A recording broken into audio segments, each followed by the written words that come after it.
Hello and welcome to Dave's Delightful Dishes. As always, I'm Dave, and it's such a delight to have you visiting me today.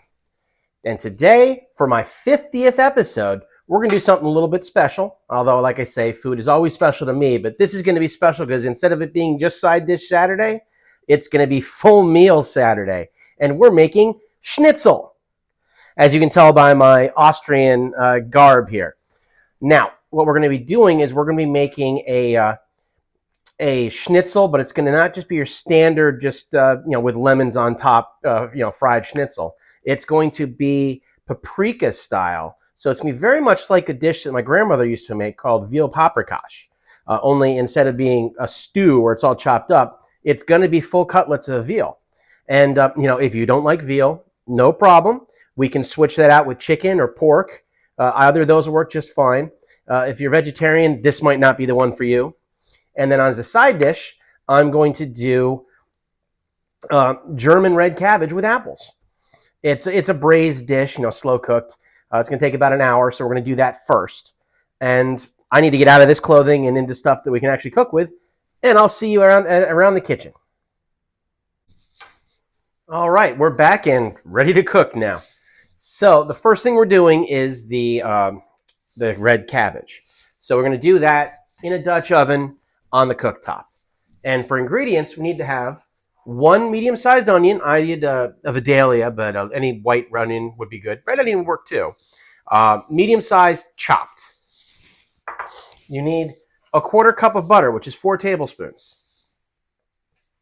You need a red cabbage, which is shredded, and I kind of de-stemmed it. So I took the stem off the bottom, cut it into quarters, then kind of cut in to get the really woody part out, and then cut into chunks, put that sideways, cut again, and you end up with a bunch of nice shreds of different sizes.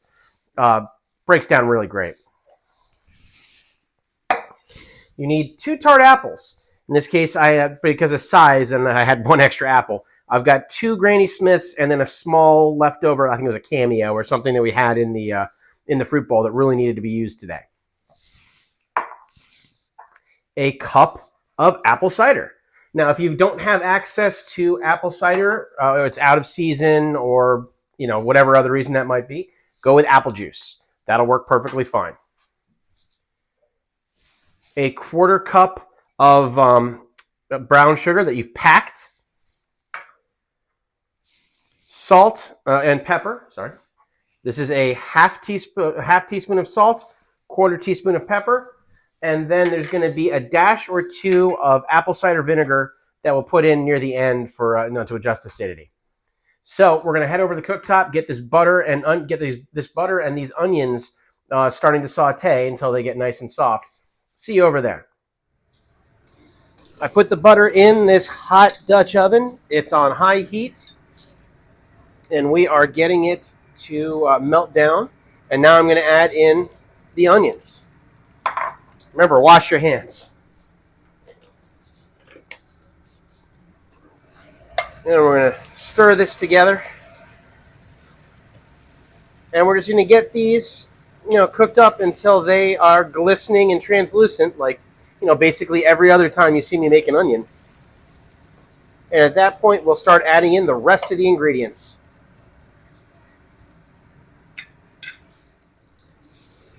I tell you, there's almost nothing better than the smell of cooking onion and butter.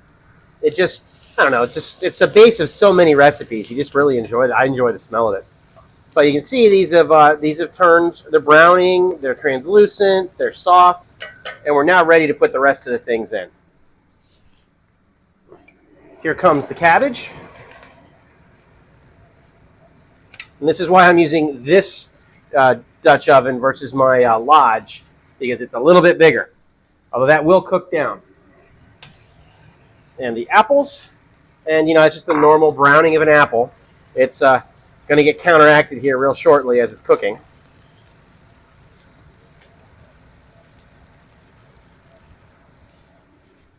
Let's get the brown sugar in.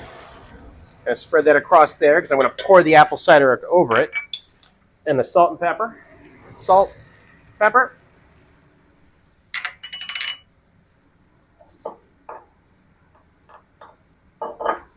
Apple cider. And I'm going to put 1 tablespoon of apple cider vinegar in now. And at the end, I'll taste it and see if I think I need more. And we got to just kind of get this all mixed in.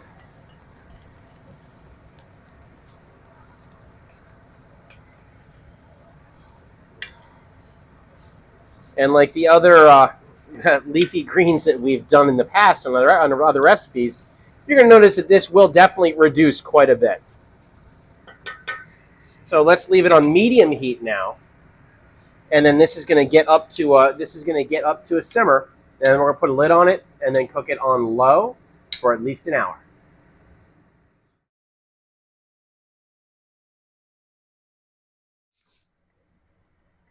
Okay, so while that is going, and it's going to take about an hour, like I told you, I also have water boiling because I'm going to have wide noodles that we're going to put this on, buttered noodles.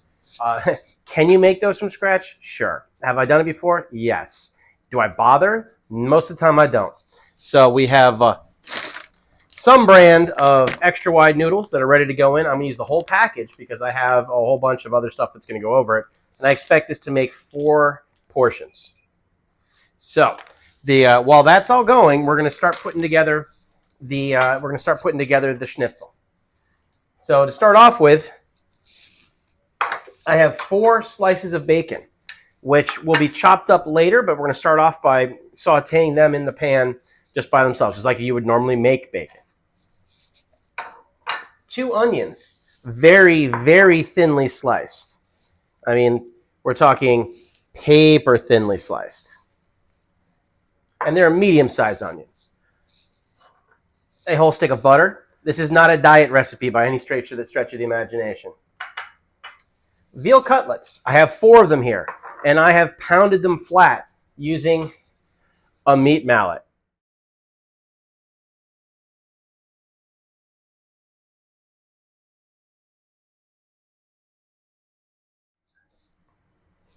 And those will be as thin as you can get them. Now, the only way I was able to get them today was in a vacuum cryo pack kind of thing.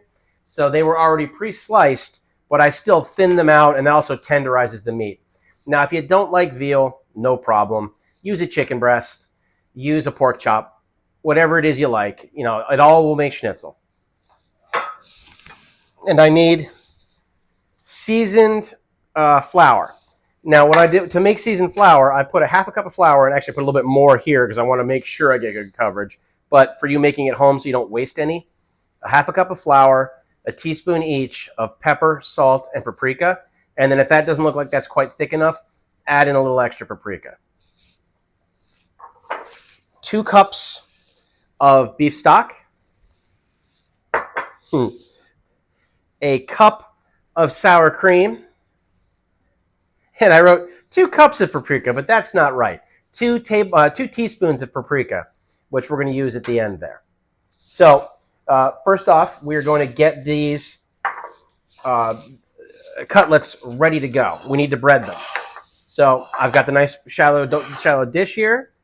I grab one of my paper thin cutlets, and I'm going to bread it, which is really flour it. I'm dredging it in the flour. It's not breading. But I still call it breading it just because that's the same action you would do. And then I'm not going to use this flour for anything else after this because it's had raw meat in it. Alternately, if you wanted to make your flour dredging a little bit fluffier, you could add some baking soda, like a teaspoon of baking powder. A teaspoon of baking powder in, and it kind of just makes it puff up a little bit more when you're frying it in the oil, or in this case, the butter. And this one was just like a thin piece, so we just pounded it out. So hopefully we have someone who doesn't have a huge appetite, because we have this one that is not really a large piece of schnitzel. And then I've still got plenty left over there in case I want to dredge some other things, but I'm not going to save it for later. It's going to get thrown out after this meal, so I don't contaminate other meals later. So now we're going to take all this and we're going to head over to the cook stove after I wash my hands and start things cooking. Our first job here is going to be to cook this bacon. So we're just going to lay this out like you do with bacon.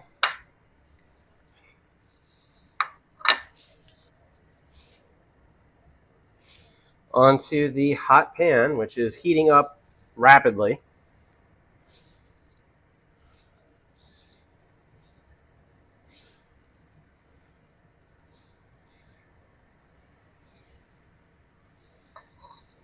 And then we need to let this cook until it's crispy.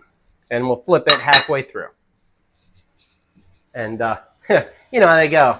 It's not overly exciting watching bacon fry. So I'll get back to you once it's done. Well, it didn't take too long for that bacon to cook up. That was about 3 minutes. And now it is ready to come off of the plate here, or come off to a plate here, because we're going to use this later on in one of the other dishes. But it's all we needed from it for this one is the renderings that come off of it and that flavor. So now before this starts smoking, on goes our stick of butter.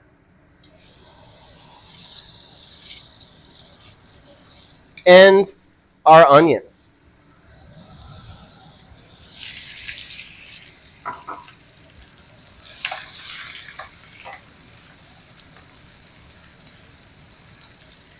I'm going to move that down to medium heat now.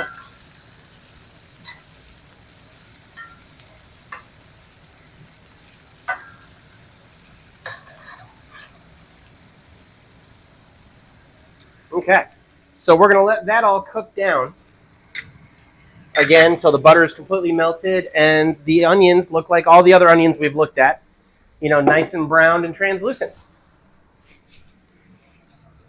All right, now that these onions are golden brown, we are going to sear, well not sear, we're going to cook, which is really frying in this butter.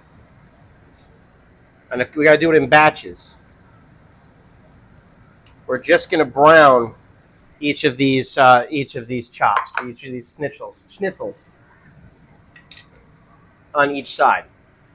Now it's going to probably take about 2 to 3 minutes on each side, and then we're going to pull that back off. And we're going to work through the batches. So I'll be back once we are done and ready to move on. Okay, they are all ready to come out. I've done the first two already. This is the second batch. The onions are getting very brown, and there's some nice bits at the bottom, which we're about to deglaze. And we're going to do that with our 2 cups of beef stock. So now the goal is to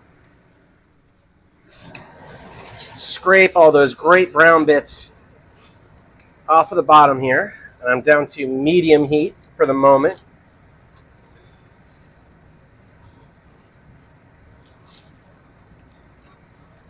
Oh yeah, I can feel all those bits coming up. That's all flavor, so we want all that.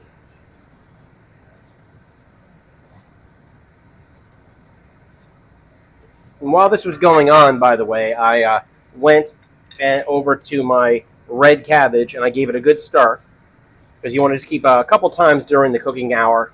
You want to give it just a stir around so everything's not all in one place, and that way nothing burns. Okay, so we're getting this up to high again now because I want to get it back up to boiling. And as soon as that happens, we're going to cut it back to a simmer. Okay, we've got simmering. So I cut the heat back to medium-low. And here comes my sour cream, which I think I'm going to have to get a rubber spatula for. Bear with me.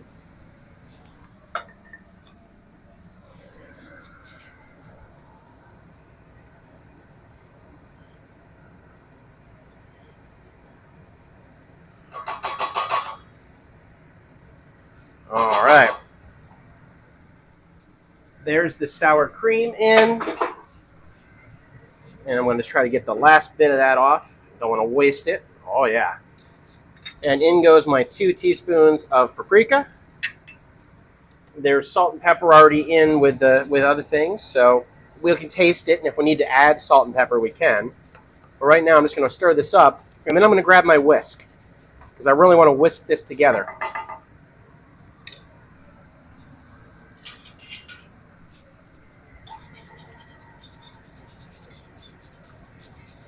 And I'm going to up the temperature because that sour cream is old. So I'm going to go old. It's cold. So it's going back up to medium heat just to get some temperature back into it. And you see that now that that's together like that, I don't have chunks of sour cream. Now I can reintroduce my cutlets. They're going to go in.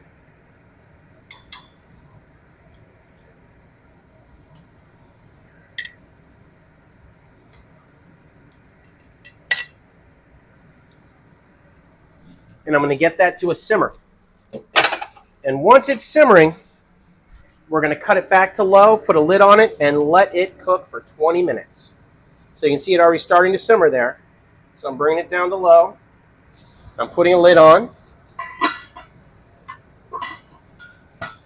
And we will see you back when it is ready to come off of the heat. All right, it's been 20 minutes. This is ready. At least I believe it's ready. We're going to take a look in a second here. If the meat isn't tender enough for your liking, you can always cook it a little bit longer. As long as we're going slow and low, it's just fine. But oh yeah, that meat feels fall apart smooth. So let me get the cutlets are going to come out. The schnitzels are going to come out.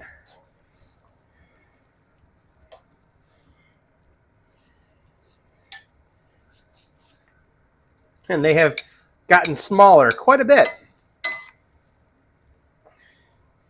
So the more the merrier. This is for scant portions. Maybe I would want to go a little bit bigger. Now I want to turn the heat off, and we're just going to give this a nice stir to recombine all that liquid. I'm going to transfer this into a gravy bowl, and I'm going to go to the final setup where we're going to plate. So we'll see you over at the workstation. All right, time for final plating. So the first thing I'm going to do is I'm going to get some of these buttered noodles. But we didn't really, you've made them before. I've made them before. So what I did is I took the extra wide noodles, and once they were done cooking, I put some butter in with them because, there wasn't enough butter in this dish already. And I'm going to get some of that on the plate. And then I'm going to get some of this red cabbage, which is also looking just spectacular. And then remember that bacon that we pulled off and set aside? A little of that is going to go, which I've crumbled, is going to go on top of all of this.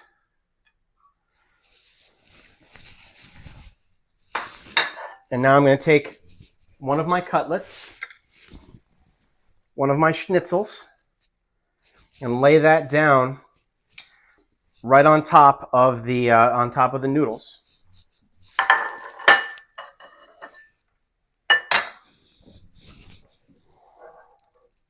And I'm going to take my liquid, the gravy, and I'm going to pour that all over, and some onions are going to come out too. And that's great, and that's going to make it a little lake there. And I could also add some other vegetables if I liked. In fact, I'm probably going to put a salad over here, but I'd rather have that in a separate bowl because this is such a liquid meal. So think of this as going almost like 50-50, 50-50 on your plate.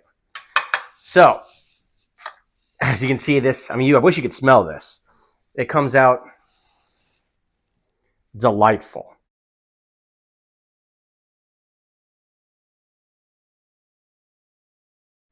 And this is one of these recipes that I think you'll try more than once, and you might try it with multiple proteins.